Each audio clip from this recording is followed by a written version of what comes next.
এই প্রেম আশা নিয়ে আসে যখন আর কিছুই পারে না।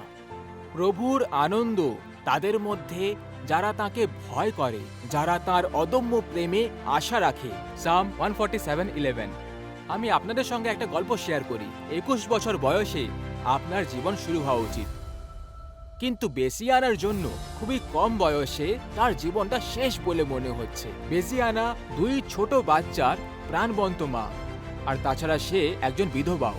বিশ্বের অনেক জায়গায় তার স্বামীকে হারানোর পরে তিনি সম্ভবত অবশেষে পুনরায় বিয়ে করবেন, কিন্তু যেখানে বেসিয়ানা বাস করেন বিধবারা সাধারণত পুনর্বিবাহ করেন না। তাদের বয়স যাই হোক না কেন, তাদেরকে ব্যবহৃত হিসেবে বিবেচনা করা হয়। তাদের কোনো ক্ষমতা থাকে না, কোনো মর্যাদা থাকে না এবং কোনো আশাও থাকে না।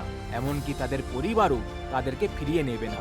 বেজিয়ানা তার স্বামীর বাড়িতে থাকবেন পরিবারের সঙ্গে। তার বাকি জীবনে সে তার শাশুড়ির সেবা করবে। পরিবারের পুরুষ সদস্য তাকে সপ্তাহে একবার বাজারে নিয়ে যাওয়ার সময় বাড়ির বাইরে সীমাবদ্ধ থাকবেন। আর যেমনটা বললাম, সপ্তাহে একবার, আর তারও কোনো গ্যারান্টি নেই।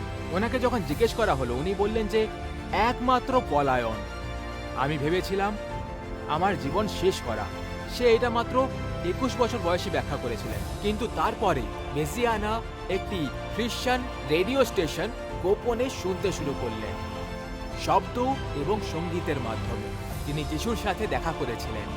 দিনের পর দিন আমি অনুভব করছিলাম পরমেশ্বরের ভালোবাসা আমার শূন্যতা পূরণ করছে। তারপর তিনি বললেন পরমেশ্বর তাকে অন্যান্য যুবতী বিধবাদের প্রতি ভালোবাসা দিয়ে পূর্ণ করতে শুরু করলেন এবং তিনি তাদের জন্য একটি পরিচর্যা শুরু করলেন। তিনি কি বললেন?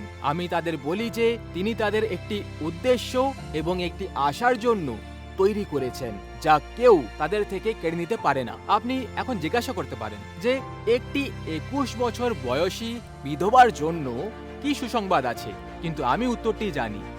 যিশু, তিনি হলেন আমার সুসংবাদ। এরকমটা আপনার সঙ্গেও হতে পারে। সম্ভবত আপনিও একটি আশাহীন পরিস্থিতির সম্মুখীন করছেন, কিন্তু আপনি যেখানেই থাকুন না কেন, যিশু হলেন আপনার সুসংবাদ, ঠিক যেমনটা তিনি বেসিয়ানার জন্য ছিলেন।